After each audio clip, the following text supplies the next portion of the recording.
When you think about businesses that are selling through the roof, like Skims or Allbirds, sure, you think about a great product, a cool brand, and great marketing. But an often overlooked secret is actually the businesses behind the business, making selling and for shoppers buying simple. For millions of businesses, that business is Shopify. It's home of Shop Pay, the #1 checkout in the world. You can use it to boost conversions up to 50%, meaning way less carts going abandoned and way more sales going through to checkout. Upgrade your business and get the same checkout Allbirds uses. Sign up for your $1 per month trial period at shopify.com/income, all lowercase. Go to shopify.com/income to upgrade your selling today. Shopify.com/income.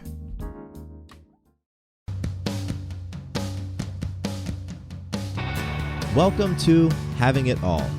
My name is Matthew Bivens, and each week I bring you conversations and insights that explore the question, what does having it all mean to you?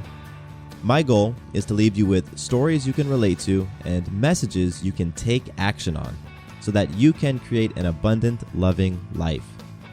I am so excited that you're here to hang out with me today. Now, let's jump right into this episode. My guest today is one of those rare people who you could say is truly living out their dreams.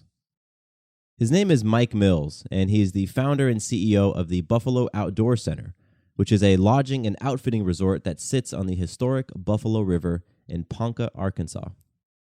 Now, back in the 70s, Mike and a group of buddies went for a canoeing trip, and he thought to himself, boy, wouldn't it be great to do this for a living? And that's exactly what he did. So we're going to jump into my conversation with Mike. Right now, he is telling us about his childhood and how he grew up. So let's go ahead and join him on the conversation.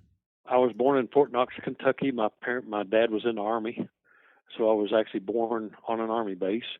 But they were originally from Arkansas, Lowell, Arkansas to be exact, which is between Rogers and Springdale, so the northwest corner of Arkansas, which is now a huge metroplex of Walmart and J.B. Hunt and Tyson's and all the support that goes to the vendors of Walmart and all that kind of stuff. And so, anyway, I was pretty much raised in Lowell, Arkansas, on a farm,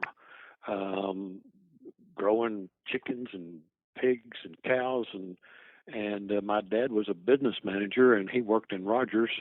And so, as I became of age, 8, 9, 10, 12 years old, I took over, because I was the oldest of 4 boys. I kind of took over the responsibilities on the farm, and I pulled my first calf when I was 12 years old, and so basically learned responsibility at a very young age.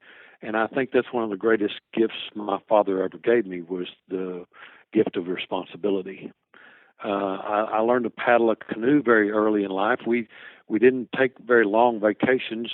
Once again, Dad was very busy, and then we had the farm, and so we would take about a week every summer and go camping, and we would always camp beside a river where it was free. And we had a boat that we bought in 1958, and it was a Grumman sport canoe. And Dad liked to fish. I was the oldest of the boys, so I would get in the back and paddle, and Dad would fish. And Dad didn't want me beating the paddle on the side of the canoe, and Dad wanted to stop where he wanted to stop. And so I learned a lot of skills about paddling basically on my own, out of respect and love for my dad. And that's basically how I started off loving rivers. I went to high school and college.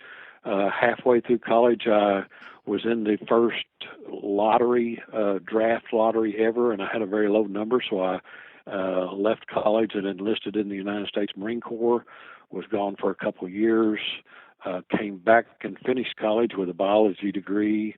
I'll never forget my senior year. All of my friends, we were all canoeing down a river, the Big Piney River in Arkansas, and we were having such a great time. And towards the end of the second day, at the end of the trip, we all looked at each other and said, man, we ought to get out of college and do this for a living. Of the 10 people on the trip, one did, and that was me. I went to graduate school, and I put myself through the first year of graduate school renting canoes and backpacking equipment and guiding trips out of my apartment at the University of Arkansas in Fayetteville, Arkansas. And then a small business in Ponca came up for sale. I, of course, had no money whatsoever. I was a broke college kid with a degree, and but the people who owned this were pretty desperate to sell. They were tired of it. He was retired military, and they had just been here long enough and gotten bored and were ready to go on to do something else. And so they agreed to sell it to me without any financing for me. They were going to finance 100% and me pay them.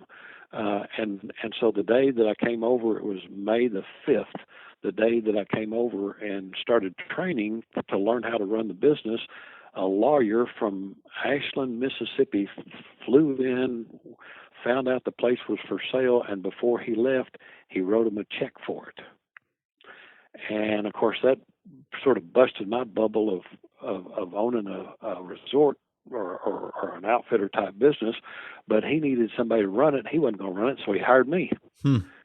And then almost 2 years later, he tried to sell it to me for exactly twice what he had paid for it, because I knew what he paid for it.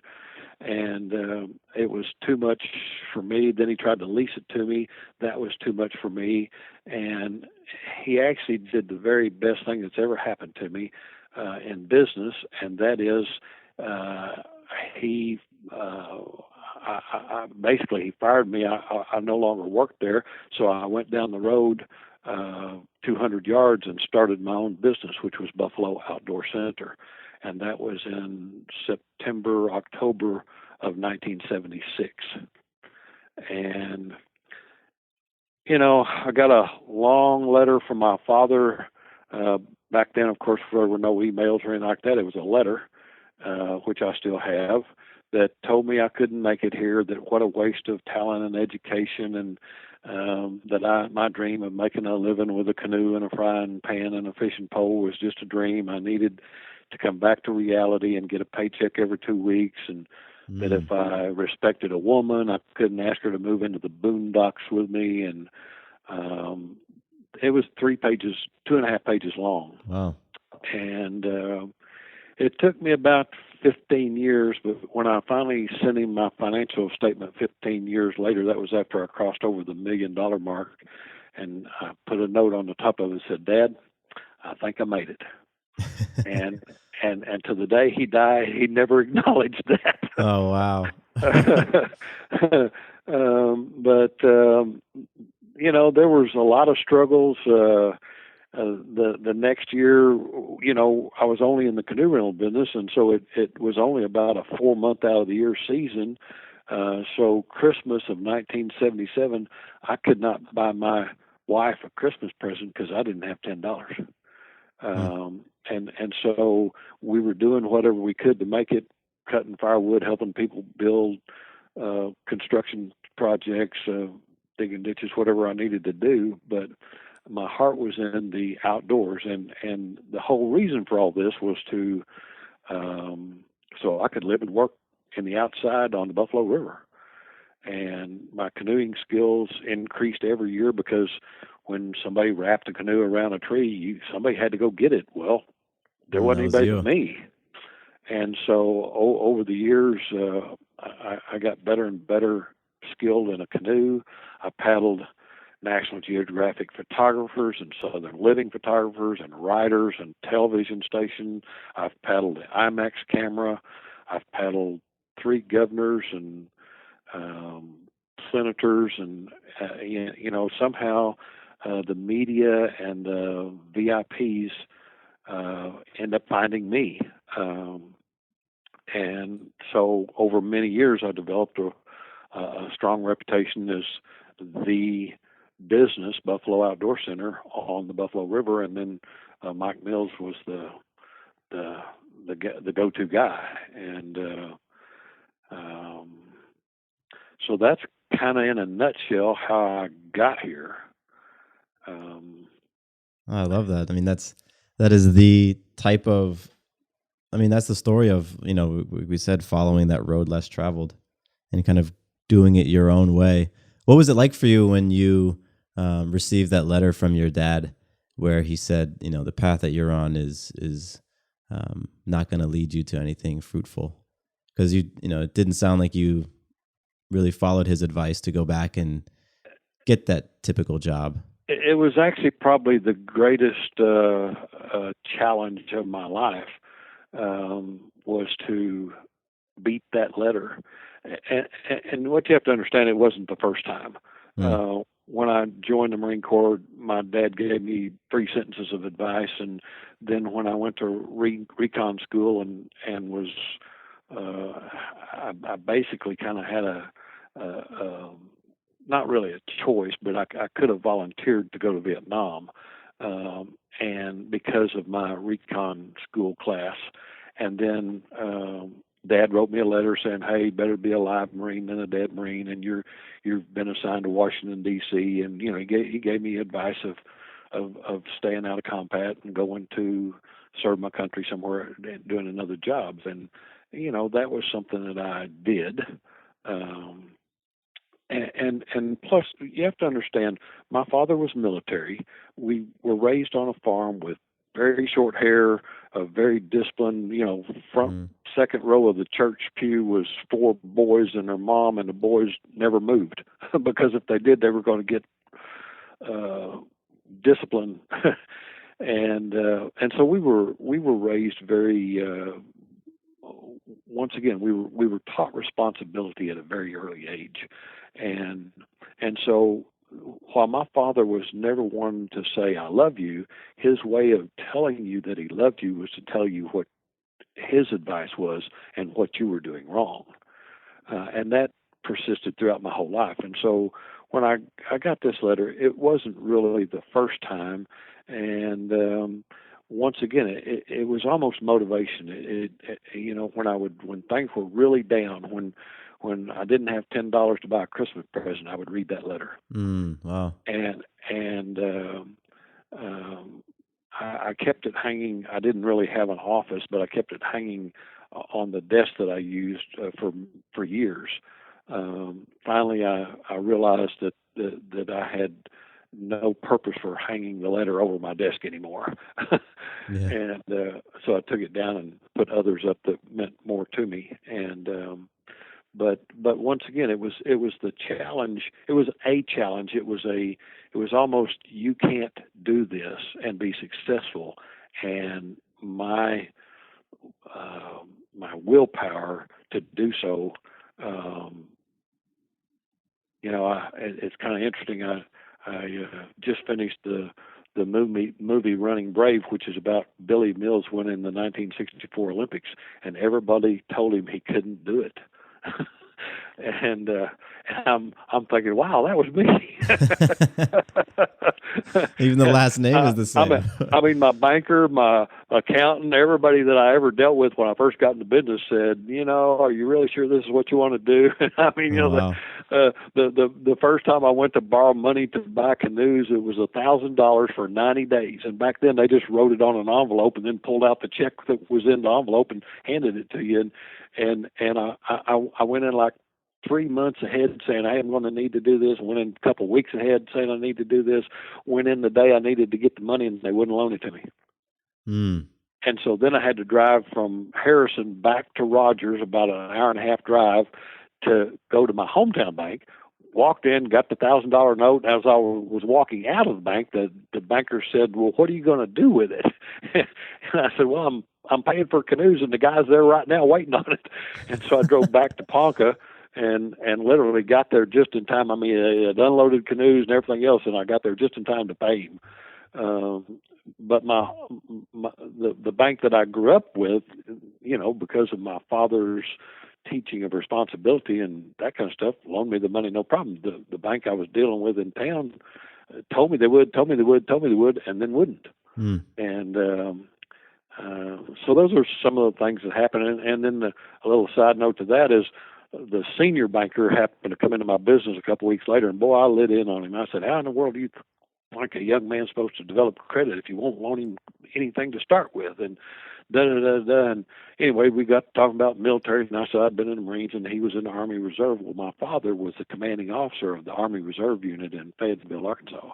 That's where this guy was going to the Army Reserves. Oh, so that's fascinating.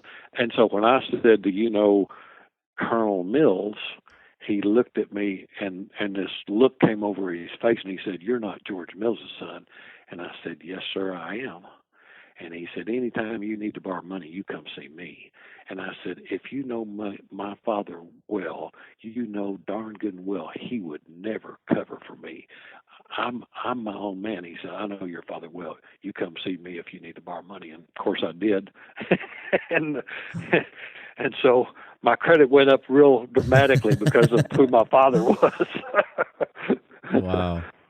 This episode is sponsored by Family Album, the ultimate app for family memories. We all take hundreds of photos and videos of our kids, but they often get lost in our phones. Family Album app is here to change that. It's a free app that organizes your memories into beautiful albums, making it easy and secure to share only with your loved ones. Family Album takes the hassle out of organizing. Upload your photos and videos, and the app sorts them into albums automatically by month and year, while displaying each child's age.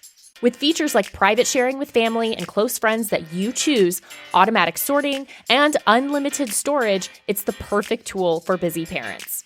I've been using Family Album and love how it keeps all of our memories in one place. From everyday moments to special occasions, everything is beautifully organized and easy to share. And with Family Album Premium, you get even more perks like longer video uploads, monthly and yearly 1S movies generated from the photos and videos you uploaded, and more. Ready to get started? Download Family Album app. That's one word, for free from the App Store or Google Play. Capture, organize, and share your family's precious moments with Family Album.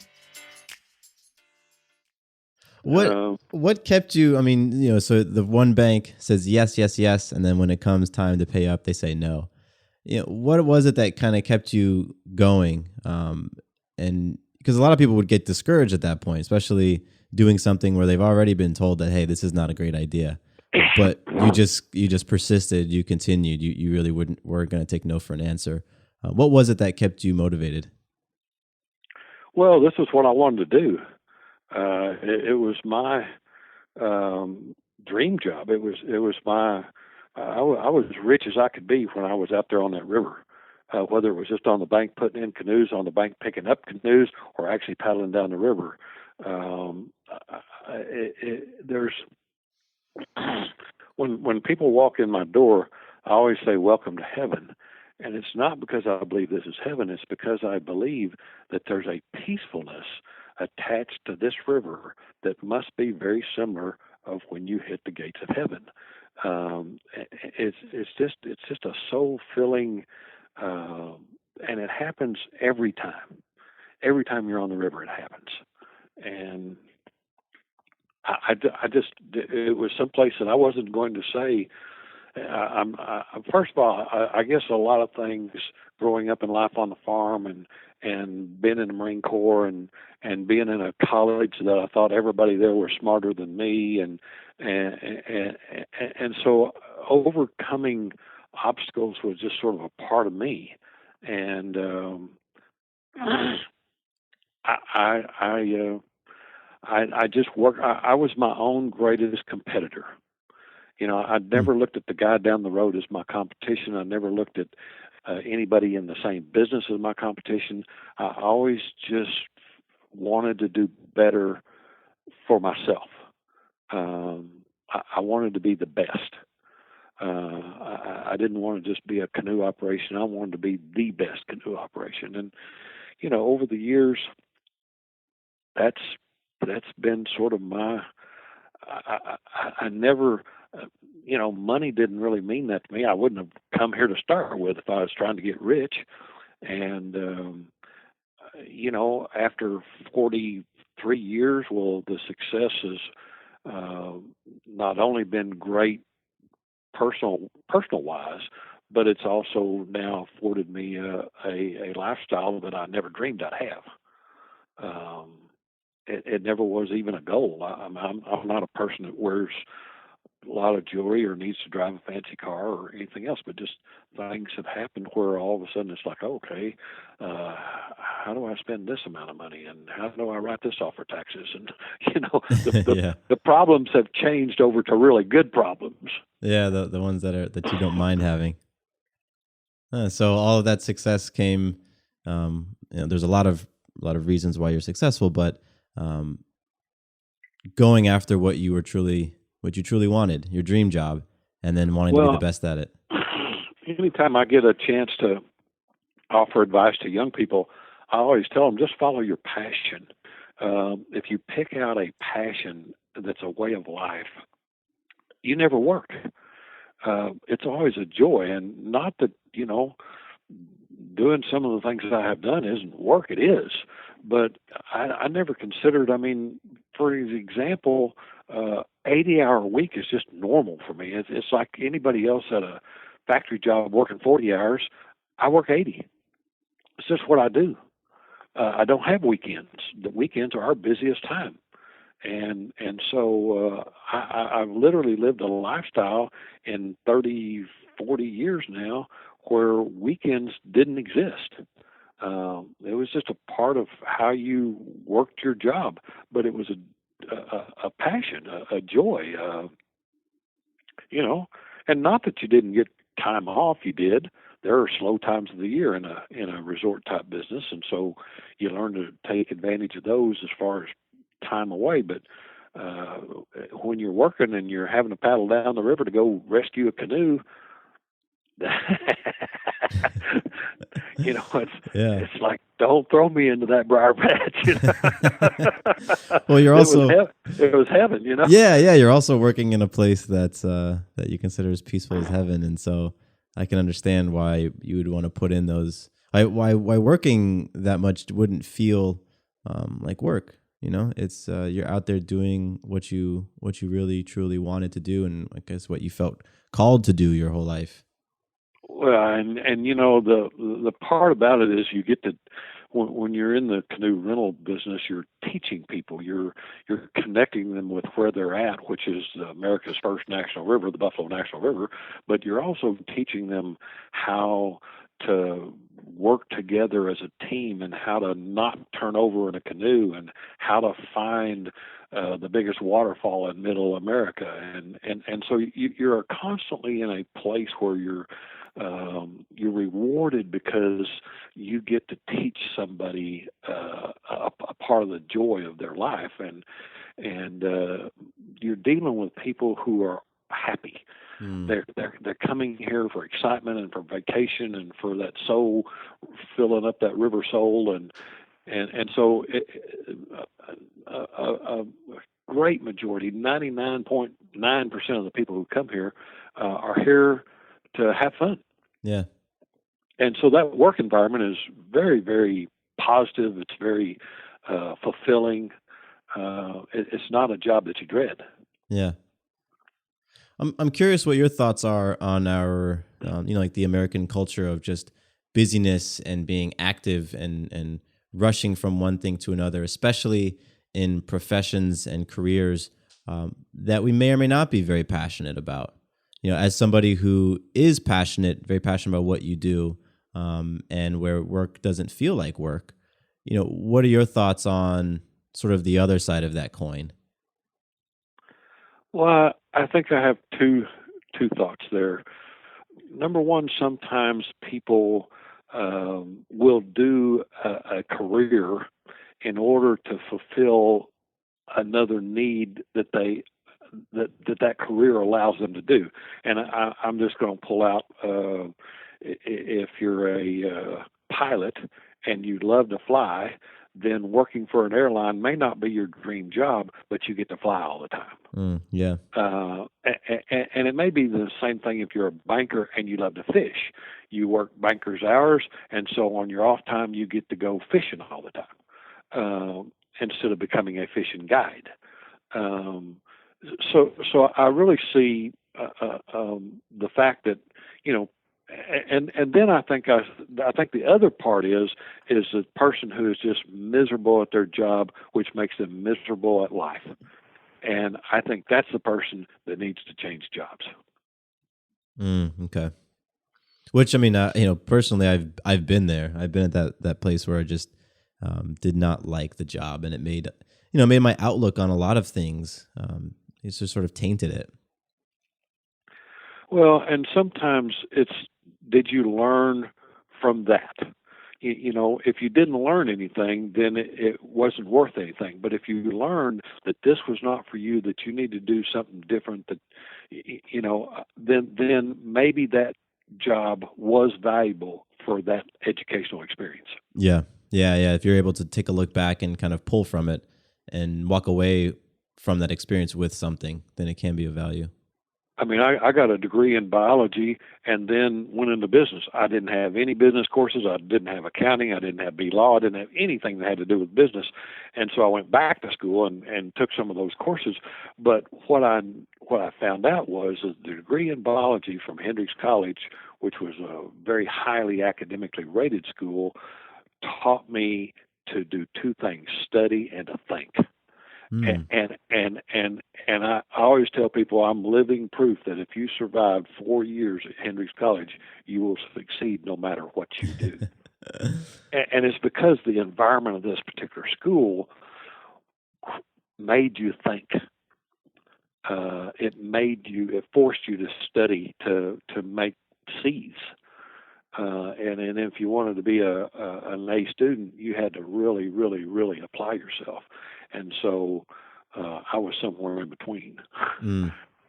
But once again, it was not a skip class, study a few hours before the exam and make good grade school. That did not happen there. Yeah. I mean, you said you had to study. But it really taught you how to think, and then through the course of life, that had tremendous implications. Being able to think for yourself, knowing how to study, do research, things like that. Well, I mean, and then with the advent of the internet, where you have the ability to just literally sit down and type in anything that you want to know about, and then study it a little bit. I'm the type of person that almost no matter what I do, if it's new, I'm going to learn about it first, and I'm going to learn everything I can. Yeah. I was just thinking about, you said you went on a trip after college with 10 people, you being one of them. And, you all expressed this thought of, wow, wouldn't it be great if we made a living on the river? And you were the only one who did that. The other 9 people, did they go off to pursue their dream, or did they go off to sort of do what's traditional in America, get the advanced degree, get a nice career, buy a home, start a family? Like, what were their paths like, if that you remember? I think a couple of them probably launched towards what they would have called a passion or whatever. I do know that several of them went into ventures that were probably ended up just working a job and then changed jobs and then changed jobs again. And one became a doctor, and then he didn't really like being a doctor. And and so then he went into emergency room and that kind of stuff. So he only had to work 3 days a week. And I haven't lost track with all of them, but I've lost track with a majority of them, and all of them were successful in life. If you look at careers and families and homes and that kind of stuff, and so was I. I just got to live and work in the outdoors on the Buffalo River. Yeah, absolutely. I got to do what. So I have hundreds of people, thousands of people tell me that they wish they did what I do. I imagine. And over years and years and years. And, and I always ask them, why don't you? What do they say to that question? Most of the time there's not an answer. They don't have an answer. they're doing what they're doing. They're too far into it to do something different. And plus, the opportunities to do what I do are, I would tell you, fairly limited. I mean, not to work and live in the outdoors, those opportunities are there everywhere. It's just harder if you have a family and kids and responsibilities, and you have to have a certain income to provide for all that, and to start off afresh. Yeah. And that's a question that really a lot of this podcast is based off of, this idea of the success with a big S. And to me, that's, the feeling of fulfillment and joy and peace, by, pursuing the things that are really significant to you. And then success with a little s, which is the, the degrees and the job titles and the accolades and the cars and things like that. And, it just makes me think about, you pose that question to people, they say, oh, I wish I could do what you're doing. And you ask them, well, why aren't you? And, I'm just curious, why do you think more people aren't going after? It's probably an obvious question, but I am curious, why they're not kind of pursuing those things that really light them up.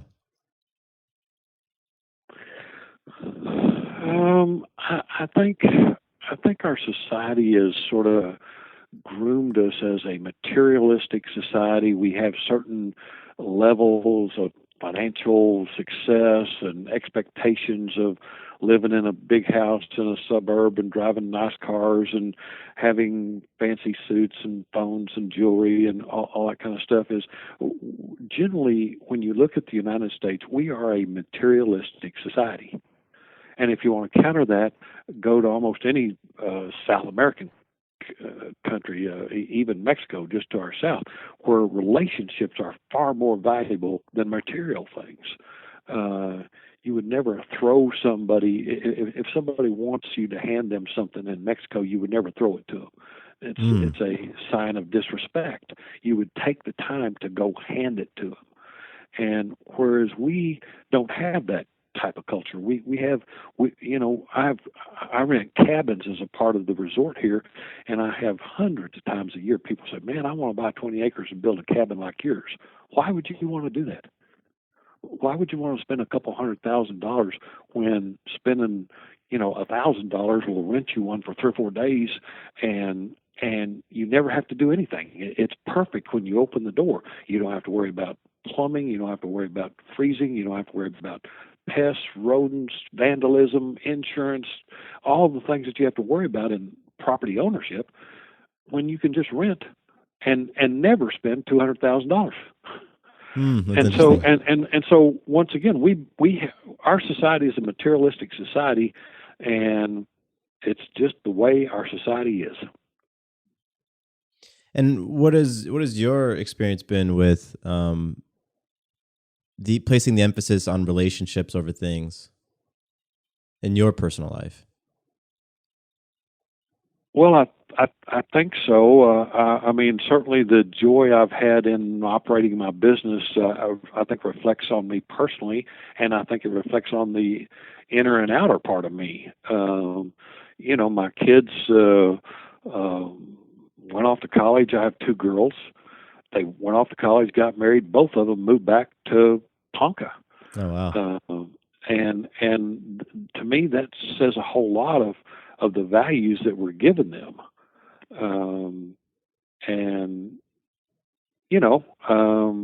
And sure, my oldest daughter with 3 grandkids has now moved to California because her husband wanted to pursue a career that took him there. My youngest daughter, her husband is now running my business, and so they're here. But once again, I just think that I think people, I don't know how to say it. I have a poem on my desk, and you'll recognize it immediately. It's "The Road Not Taken" by Robert Frost. Yes. And I think that people in their early lives all make choices, and I think it's so much easier to follow the trodden road, the one less taken by is an entrepreneur is people who do what they've been told they can't do. And it took me a long time to understand that I was an entrepreneur.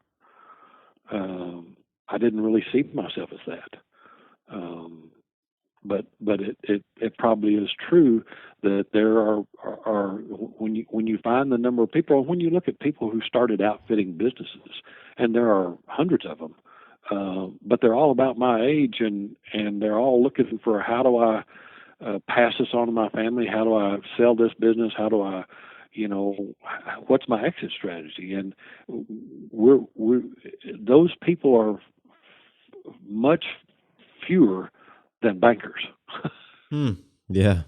And I'm not picking on bankers, but I'm just using that as an example. The number of entrepreneurs in the world are far outnumbered by people in normal jobs. Yeah, that's very true. I mean, that poem absolutely, I think, personifies the entrepreneur taking that road less traveled. And it doesn't surprise me that there are more people in those traditional roles than folks who are going out on a limb for their entrepreneurial dreams. Because I think, it's a risk. It takes courage. It takes just being able to jump into something and not knowing where it's going to end up.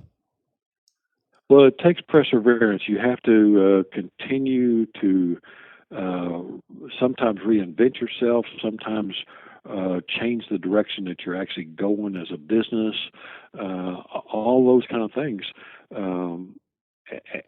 And that's the key to success is in some ways having a vision, in some ways listening to the people that you are serving to understand what it is they need that you can provide better. And I think that would be true in many, many vocational fronts. Absolutely. And I'm guessing your business and your vision for it may have evolved slightly as you started hearing different things that your customers were wanting and looking for. Yeah, I mean, when I first started, like I said, I was loading and unloading canoes and paddling down the river to rescue things and guiding people down the river. So therefore, I really became the cook and the planner of meals and that kind of stuff. And I didn't see myself in the lodging business at that point. And then at a little bit later on, as things evolved, I began to say, well, if I was on vacation in Colorado, I'd like to rent a log cabin with a fireplace and a kitchen and a front porch with a charcoal grill and a big swing. And so I started building those. Well, evidently, I wasn't the only one that saw that as a nice place to have a vacation. And so the lodging part of our resort took over many years ago as the primary income producer. And plus, it was year-round, whereas canoe season was 4 months. Oh, yeah. So, and so months like October and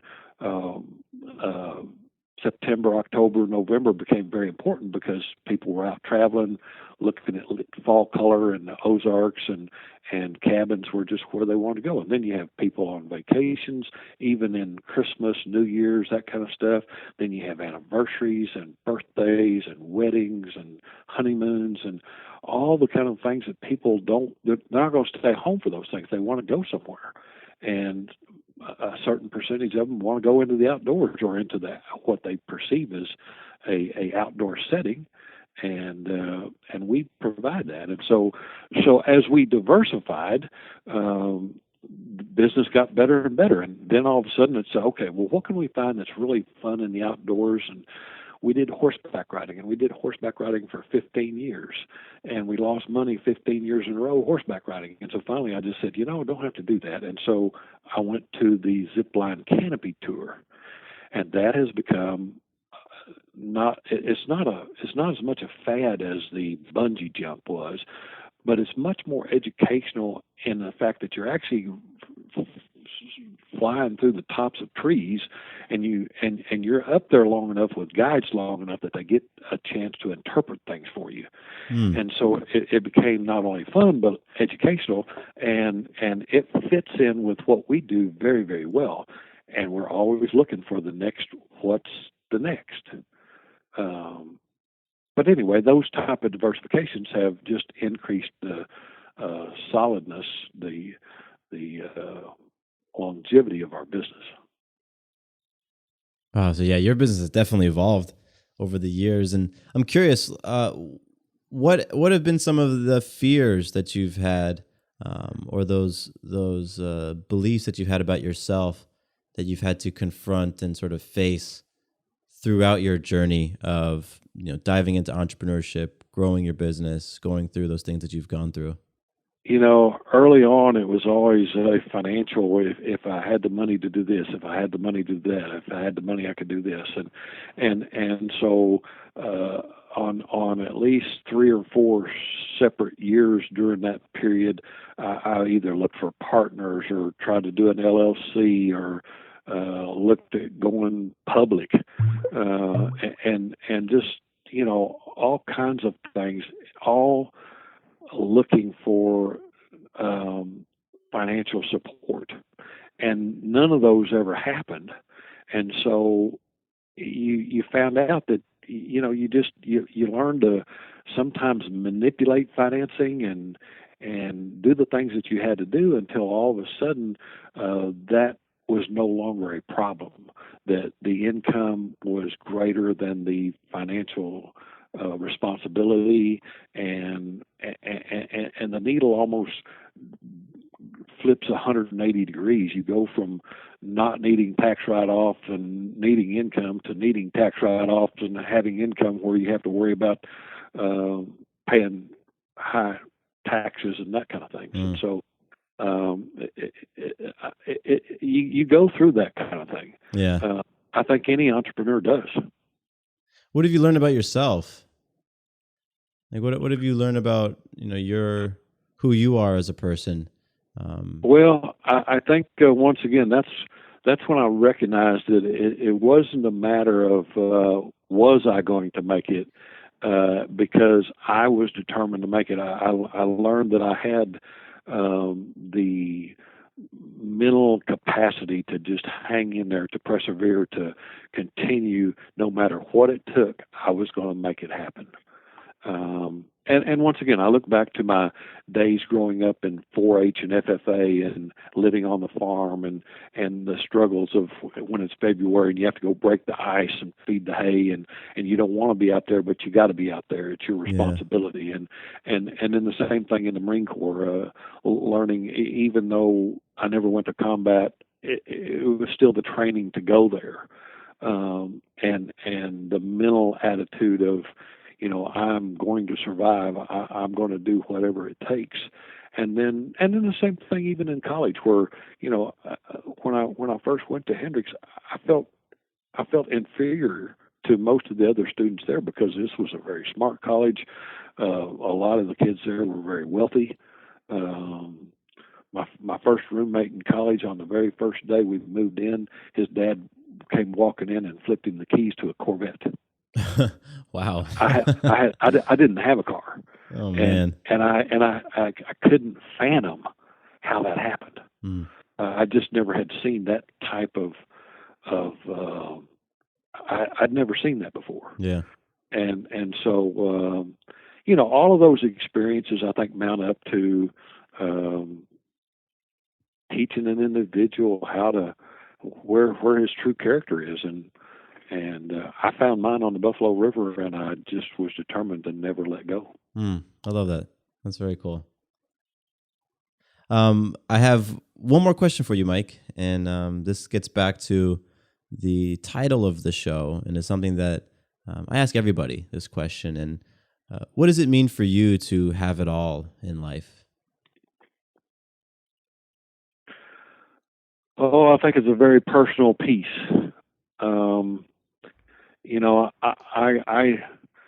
I live and work in a place where I thank God every day for letting me, and it's just one of those things where I can't see if I retire, I'm not going anywhere. If I take a day off, I'd go down the Buffalo River, and so it's a scenario for me where I've had it all for many, many years, and I've recognized that. I've tried to pass that on to others, and I've tried to encourage others. I've tried to help others, and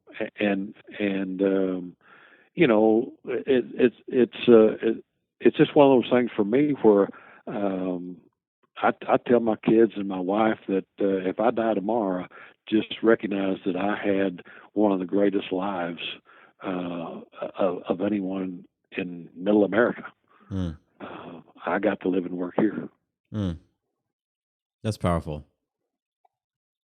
That's wonderful. Well, I've been taking notes, and I like to do that with these conversations. And there's a lot of things I wrote down because a lot of what you said really resonated with me, and I'm excited to publish this conversation because I think your story and your insights will resonate, and obviously they have. I mean, Bill was telling me that you've been interviewed so many times, and people have sought you out as a guide, and for you to show them the river and share your stories, and so they can kind of tap into your insight. So I really appreciate you, Mike. I really do. Yeah, no problem. I shared stories with you that I don't normally share because you're asking different. They always want to know about the river and meeting Granny Henderson and things like that.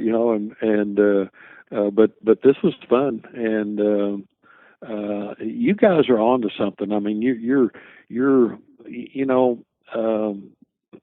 deep delving into personal. You've already figured it out. It's the personal stories that you're going to get, the intimate, not so well known stories that will make this program that you're doing a success. Wow. Thank you, Mike. Thank you. For me, I think they're the most interesting. There's a lot of entrepreneurial success stories out there, and you can read tons. There's a lot of failures too. There's a lot of failures too, and they're interesting. It's interesting to learn about both, but I really am interested in learning about the people behind them, and I'm even more so interested in learning about what those people are made up of, because I think that the things that you went through in your life, others can relate. Being at that, choosing, for example, to pursue your passion versus going another direction.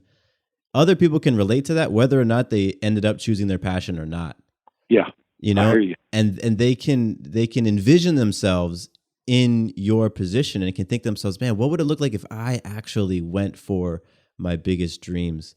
And this show is about looking at the gap between where you are in life now and where your ideal life is, and seeing how wide is that gap, or how small is that gap, and what does it look like to cross that gap.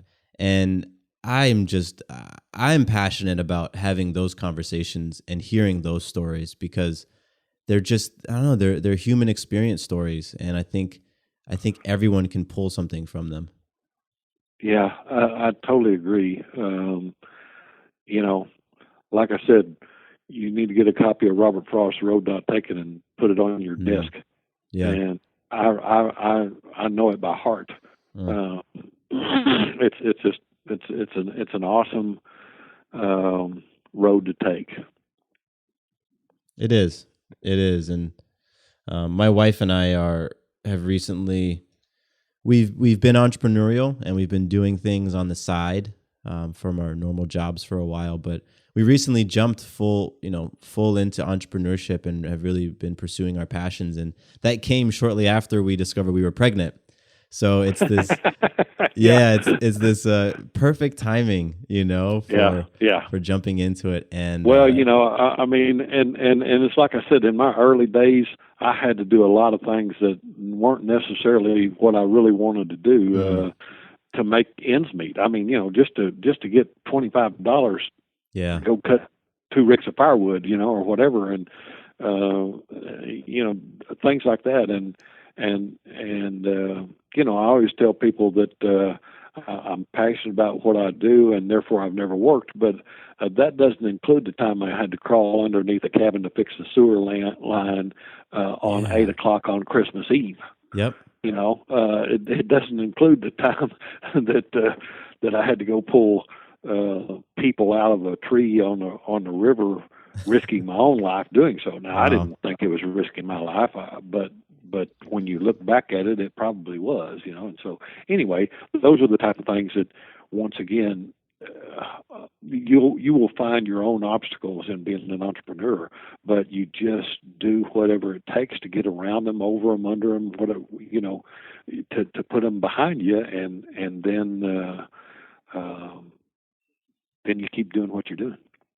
Yeah, absolutely. And also, like, you made me think of the work that we do that's part of the job, but it's not the glamorous part.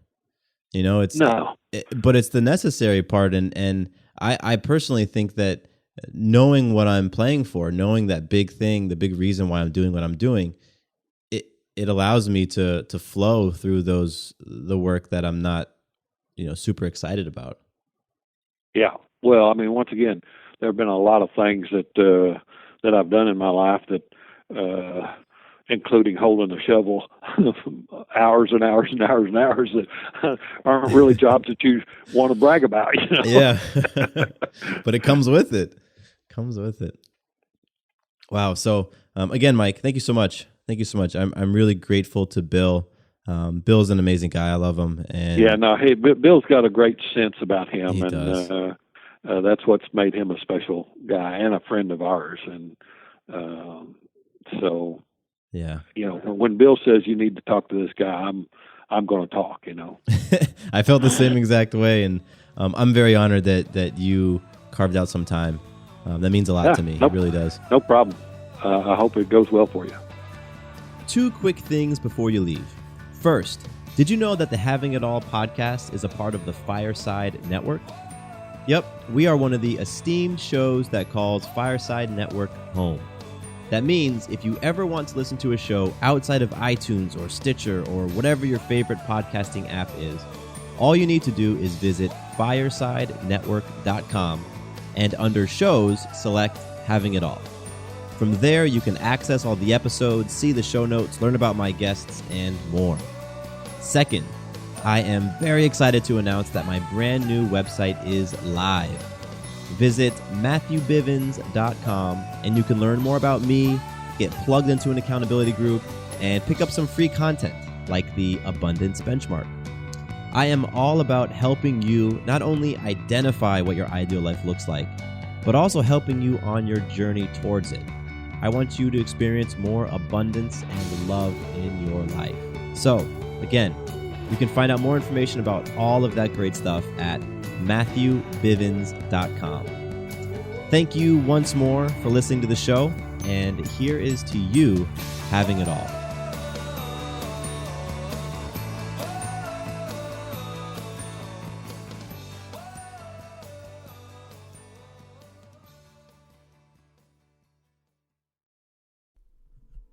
People give birth every day, but many of us don't know much about pregnancy, birth, and early parenthood until we're actually in the thick of it. I'm Deb Flaschenberg, the host of Yoga Birth Babies. We go deep into the topics you want to hear so that you feel prepared for your upcoming birth. Learn why your pelvic floor is an important factor in a functional birth. Understand labor and delivery so you know the questions to ask to get the support you want. Be prepared for the challenges of postpartum. In every episode of Yoga Birth Babies, we have lively conversations with expert guests who share practical, relevant, insightful, and evidence-based information about this new phase of your life. Check out Yoga Birth Babies wherever you get your podcasts or at evergreenpodcast.com. Happy birthing!